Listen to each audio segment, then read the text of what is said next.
Top quality और consistent performance के लिए सिर्फ सिल्वर पंप नाम याद रखना। यूक्रेन पर होने वाला है बड़ा मिसाइल अटैक। ज़ेलेंस्की ने पूरे यूक्रेन को अलर्ट रहने के लिए कहा है। पुतिन के करीबी का ये सनसनीखेज दावा है। आज युद्ध का मैदान बदल जाएगा, कहा है मेडिंस्की ने। हमले के बाद की खामोशी अशुभ है।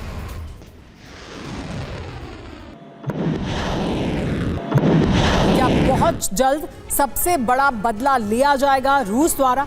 रूस यूक्रेन की मीडिया में इस बात की चर्चा है। क्या हो रहा है दरअसल? यूक्रेन पर होगा क्या बहुत बड़ा हमला?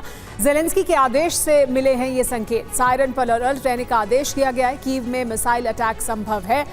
रूस में भी इमरजेंसी बैठक बुलाई गई है। पुतिन के करीबी का ये खतरनाक दावा सामने आया है। उसने कहा है कि ये खामोशी अशुभ है। मेडिंस्की ने कहा है थोड़ा इंतजार कीजिए, ये भी कहा गया। युद्ध का मैदान बदल जाएगा, मेडिंस्की ने कहा।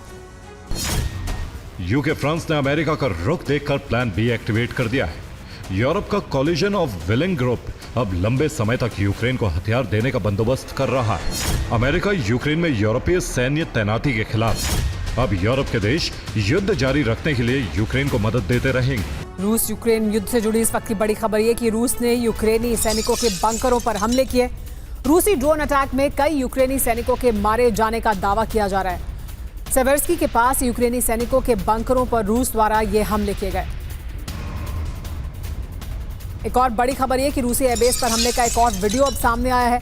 बेलाया एयरबेस पर हमले के बाद किस तरह से विमान में धमाका हुआ, उसका ये नया वीडियो है।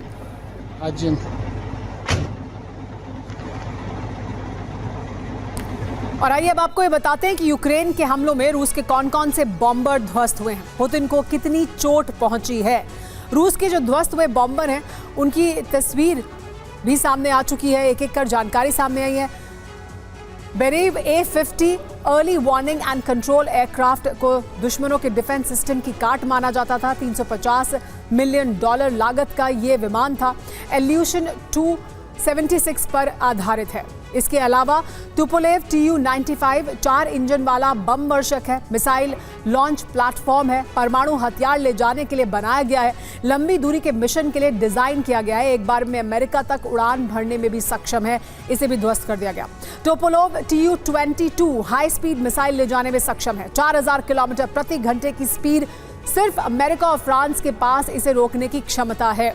इसके अलावा पैट्रियट SAMPT ही रोक सकते हैं इसे, ये भी जानकारी है।